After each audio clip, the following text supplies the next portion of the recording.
Hey guys, welcome back. The topic of this episode is Guess What Followed Me Home? Let this be an ode to all you like-minded folks who aimlessly bring home questionably good equipment because it may or may not prove otherwise effective in performing tasks which are currently unknown. Although I have yet to reveal the subject item, allow me to be the pioneer for the cause of group therapy to ask the forbidden question. Do I really need this? Absolutely not. But it's a cool little machine. It has an interesting story how I got it, and since parking it in my shop, I've realized it has a close relationship to a piece of equipment that Tom Lipton recently acquired. Now, before I reveal this mystery machine, let me prepare you in advance. It looks like shit. It has served this country honorably, yet received inadequate care and attention, to say the least. Behold, I present to you. So this is a Cornington Checker 2HL. It comes with your standard apprentice marks, plenty of holes, gouges, has a bent handle. It's got a broken reversing handle.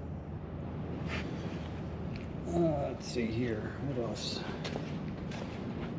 It doesn't have the original cover. There used to be a parking attachment on this machine as well as a universal head, and the guy I bought it from bought this machine, took the parking attachment and the universal head off to put on his machine, and so he just put that cover on for now. But I think after a little bit of cleanup, this isn't going to be a bad machine. It's just dirty. I don't know why people treat a machine like this with such disregard. These machines are getting harder to come by, and especially one in any type of decent shape. The table moves pretty nicely. I mean, it's smooth. There's no rock or play. The knee moves up and down really good.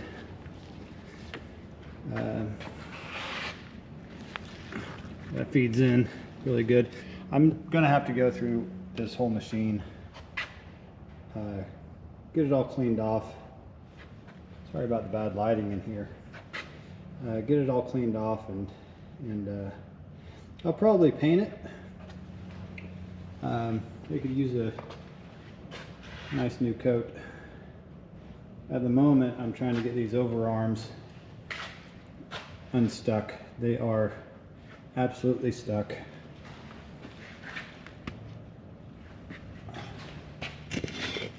Just using a little bit of gentle persuasion. This machine was built in August of '44. So it was right in the heat of World War II when they were cranking these things out. I mentioned Tom Lipton's recent acquisition. He named it KT. This machine and his have the same serial number, except Tom's is like number 38 out of a lot of 50, where mine is number 13. The other difference between the two is that Tom's is a plain mill and mine has a universal table. So I guess you can say I own KT's twisted lot sister. Oh, well, that sounds stupid. It's pretty cool piece of history right here. It's just a shame to see that it was treated so poorly during that time. But now I'm excited to get this cleaned up and looking nice. It does run. I know it runs. Everything functions on it. I'll get it wired up and turned on. But yeah, we have the we got an arbor with some bushings.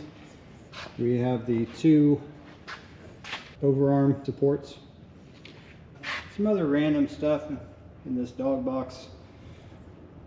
The coolant reservoir is filled with this absolute nastiness, of course, to the top. A lot of it may have spilled out on the transit, but yeah, it's nice. I don't know if that's oil or water or a mixture of both. But anyway, it's going to need some sight glasses. That one's completely cracked.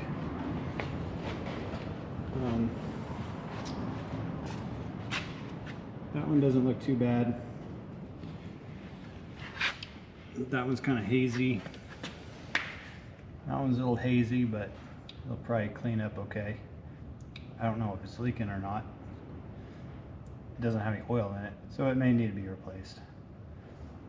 Let's look at the belts.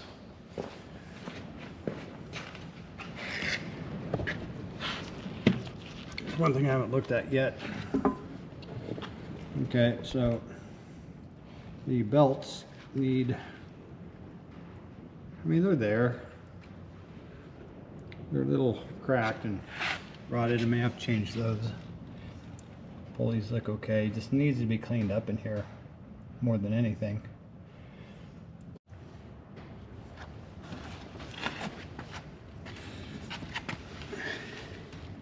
I don't know if I'm going to regret this or not, because it just depends on how big of a mess this makes. Oh my God, those are tight.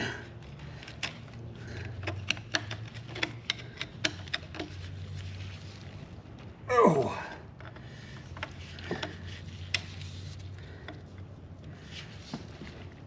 Ooh. Nope.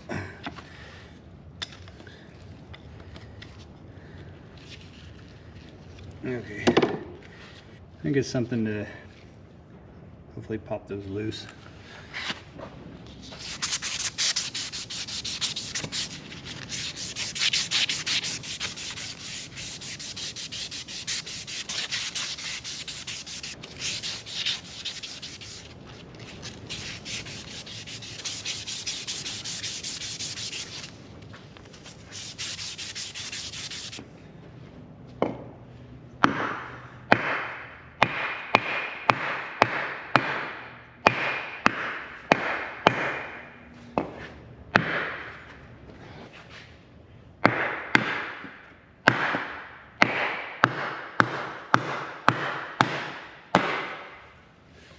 Look how strong I am, splitting wood.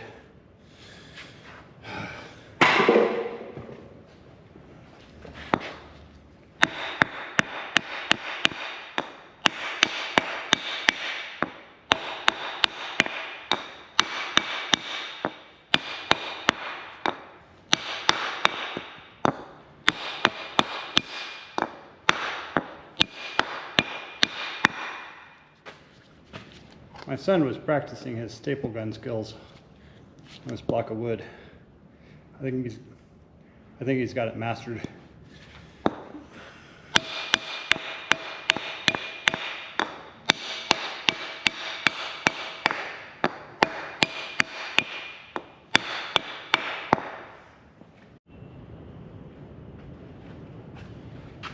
Okay, so it's some hours later. I've broken 4 blocks trying to bust these overarms loose, but finally got them to sliding. I don't think that this machine has really been used in about maybe the past 20 years at least. The oil and gunk that was on these overarms was just decayed into tar and just stuck to it. The other issue is that once I got these overarms out, there was water sitting in the base that these overarms slide on. And so, of course, you have water, you have rust. I guess this thing was sitting outside for some time, but getting water in your machine is never a good idea. I really don't even want to start this up until I've drained all the oil. I think what's down inside the reservoir is mostly water. It looks pretty soupy, so you know, it doesn't have the consistency of oil. I believe that's water. I need to get that out of there. Yeah, I'm glad we got these to where they'll move. Now we can move on to the next thing. I think I'm just going to give this a overall wipe down, get some of this gunk off of it, and then we'll have a better idea of what this thing potentially is going to look like.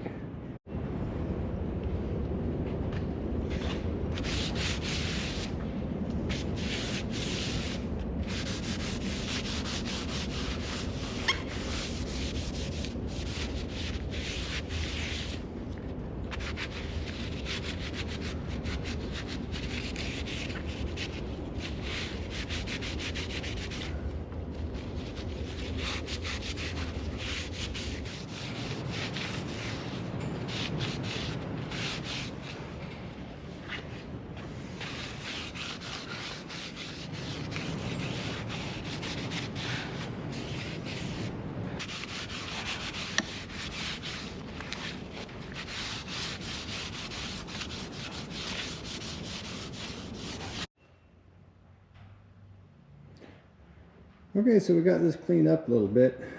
It was very dirty. Took a couple days just to get all the accumulation of gunk and filth off of this thing. 40 years of just nastiness. In the process, some of this paint's starting to come off, but I guess that's expected. I did a color match and had some more paint made up, so I just don't want this casting to start rusting real bad. But yeah, the other thing I was able to, it took an act of Congress to get these screws out of the coolant clean out cover. I mean, they were in there really good. I had to use a big screwdriver and a hammer to tap them, and then the one on the top I actually had to apply some heat along with using the hammer with a screwdriver. But finally got them busted loose. I'm getting ready to pull that off. I don't think that cover has ever been off, because I had the paint seal on it. It was, it was assembled and then painted, and that seam had never been broken. I cracked it open, a bunch of water came out, but that reservoir is just filled with total gunk. Oil and chips and all kinds of stuff. Oh, yummy.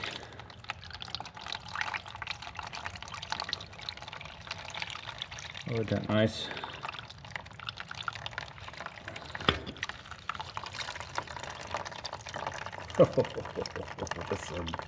That's so gross. Oh, that's nice. Ooh.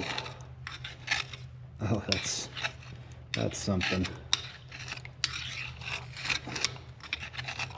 Oh, that is something. Oof.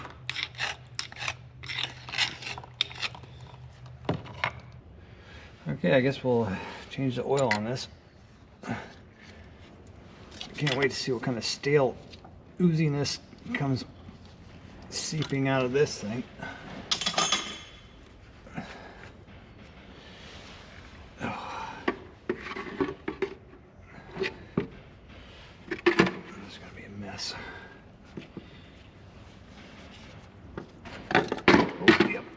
A mess. I mean, I guess it could be worse. A little bit of clumpage in there, but not terrible.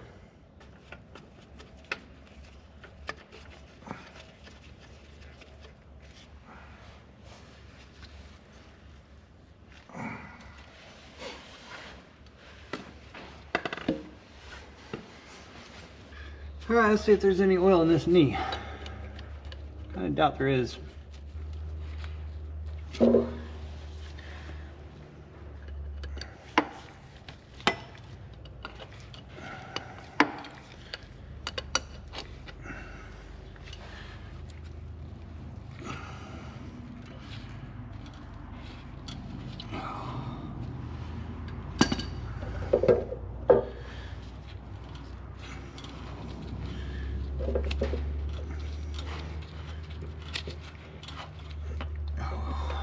Oh, nice. Well, got oil in it. Oh my goodness. What a mess.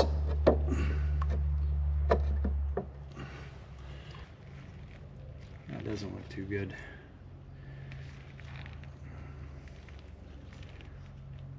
I'm gonna soak that.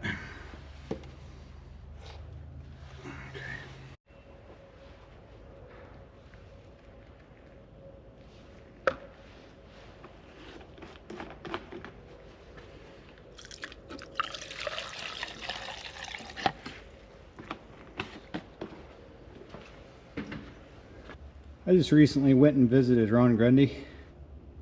Stayed with him for like 3 days. I was taking scraping lessons from him, and he was nice enough to send me home with some new sight glasses for this machine. New spindle reverse knob, and even though this isn't a vertical machine, he had a cover for that oil viewport. So we'll get these put on. It'd be awesome to have the right cover, but this will do for now. I just don't want a bunch of heat to build up inside that column, because the cover that's on there now is just a flat plate. The original design is to allow heat to escape while retaining the oil inside. So this will be a good temporary solution to that. For now, let's change out the sight glasses and see what we can do about this reverse handle.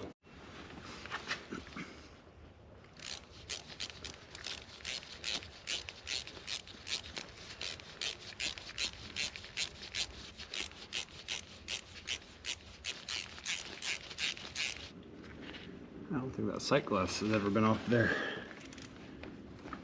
Oh, there we go. All right.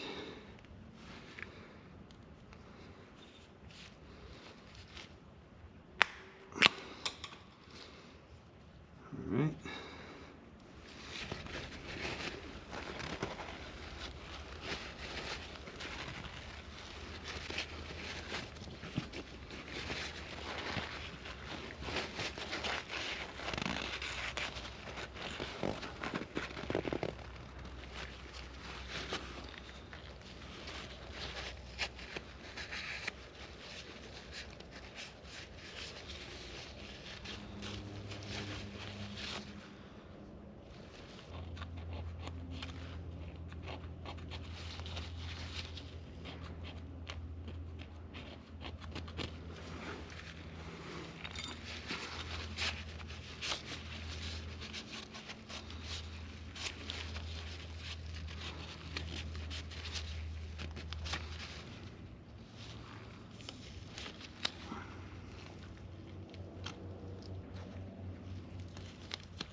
Perfect fit.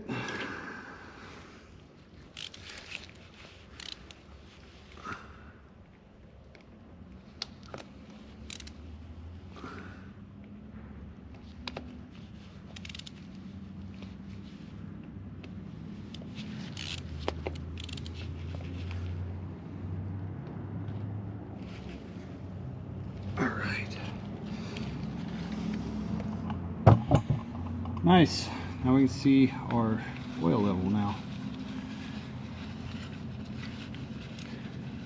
All right, I'll replace the other two. We'll come back. Okay, so we got this second sight glass changed out. I didn't change out the sight glass on the flow indicator. It seemed okay. I really don't think there was any need to do that. So now we've got to put this filter back in. It's been soaking for a couple hours. I've scrubbed on it some. We'll get that put back in and throw some oil in this.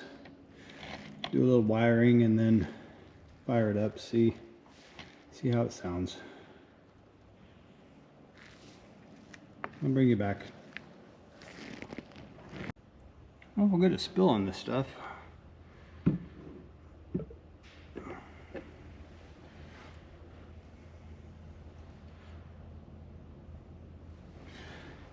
Just a touch more.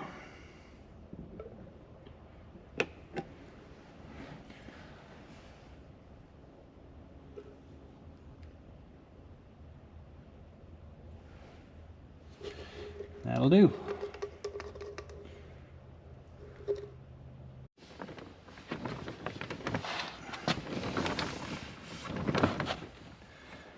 Okay, so we got this wired in here. I didn't do this. I think this was just a temporary measure from Kevin. I don't think that he ever intended it for it to stay wired like this. We got different colors here. Okay, so let's disconnect these.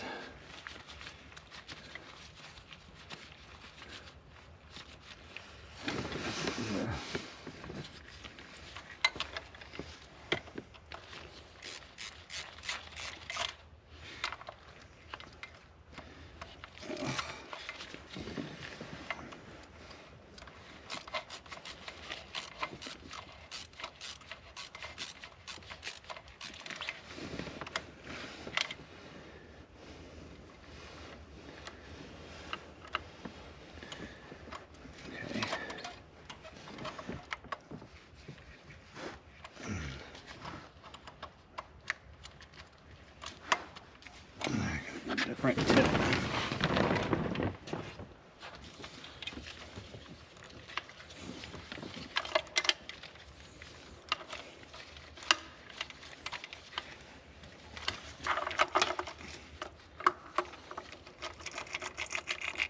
There we go.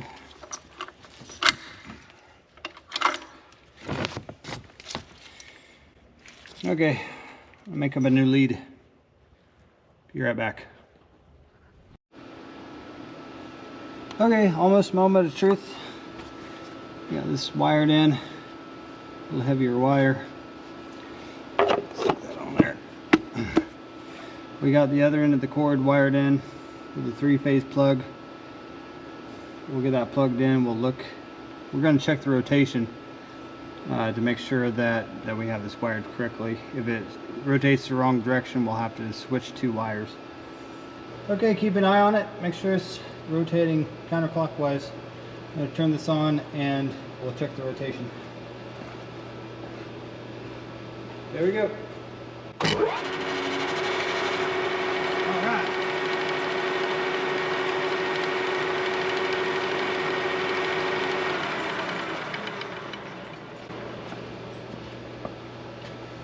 Very good. That means we ought to be able to close this up and check the controls.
Well, it seems to work pretty good.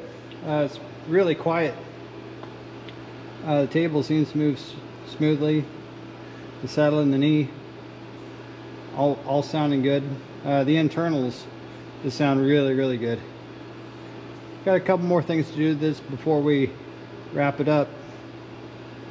So let's get to that, and then I'll get that all set up, and then we'll bring you back. Okay, so I was doing some further testing of this machine. I attempted to put a spindle in reverse direction, and whenever I pull this out, the gears don't engage this kind of grind. And I don't know if there's something going on in the gearbox, or if, like, I just had a pair of pliers on this. I wasn't able to really give it a good pull. So I'm gonna go ahead and knock this pin out and change out this handle, then fire it up and see if that helps. It may or may not. I really don't know, but we won't know anything unless we give it a shot. So I'm just gonna tap on this. All right, oh, there goes the pin. Let's see if we can pull this out. Oh, there we go. It wasn't threaded on, it was just pain in the ass. Looks like there's some oil on it, or water, or I don't know what it is. Finding the pin that fell on the ground. Here it is. Okay. It's not a taper pin, it's just a straight pin. Let me go get the other handle. That's really odd. It doesn't even have a hole in the top. It's not even the right size pin. Okay. Well, I think if I just drill that out, it should be fine. I'll get a dimension of this pin.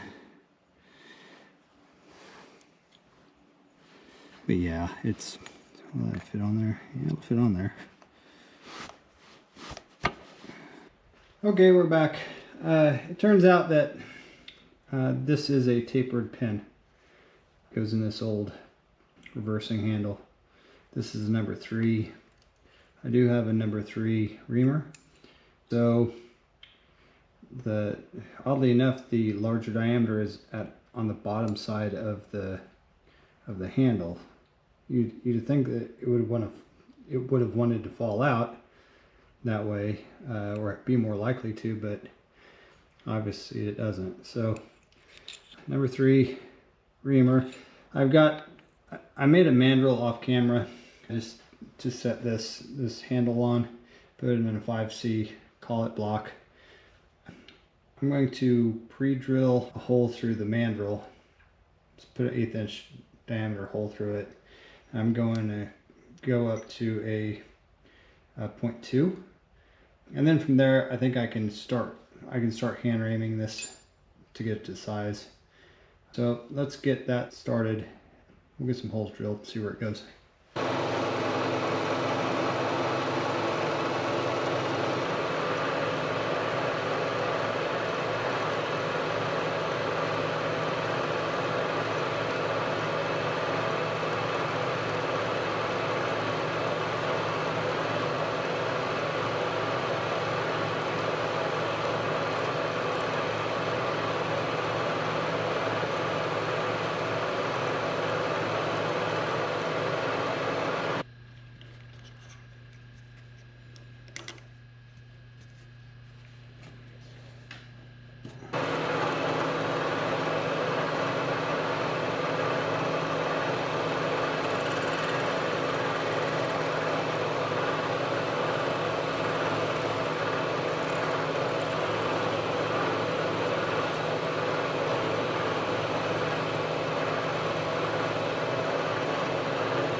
Okay,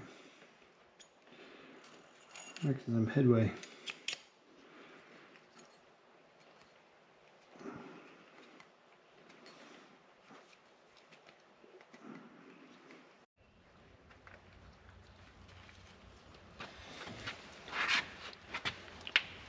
All right, so we got our handle worked out. See if this thing will fit. Ooh. Okay. Just come out just a little bit.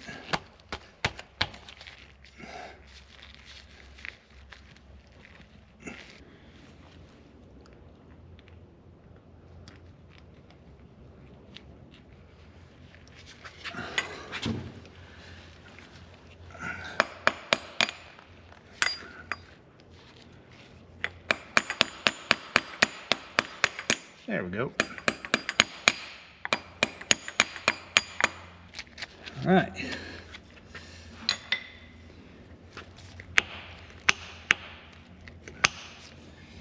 Good deal. Doesn't mean this is going to work, but at least the handle's on there. We can try it and see if it's going to what it's going to do. So I'm going to get this fired up, and we'll go from there.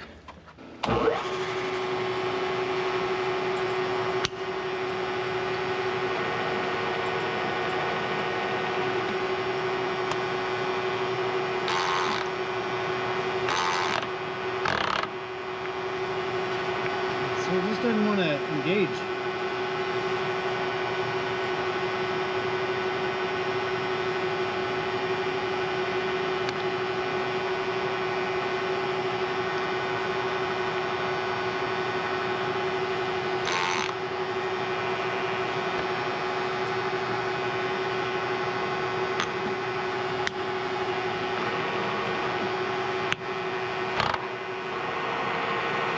There it went.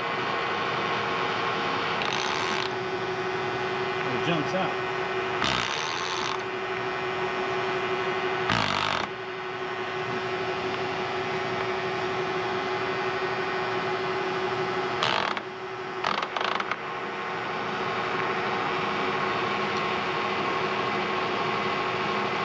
Now, for some reason,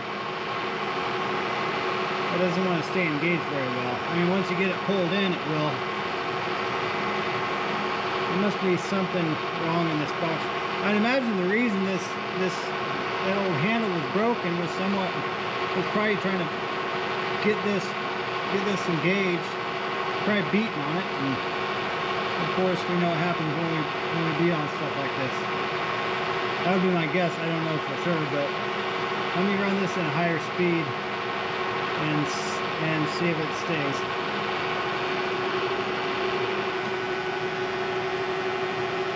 I'm gonna switch over to fast. That's 250 RPM. Yeah, see? Actually 35. I'm gonna switch over to fast here. There's fast. Yeah, I don't want to keep doing that. But it does not want to stay engaged yet. There. Huh.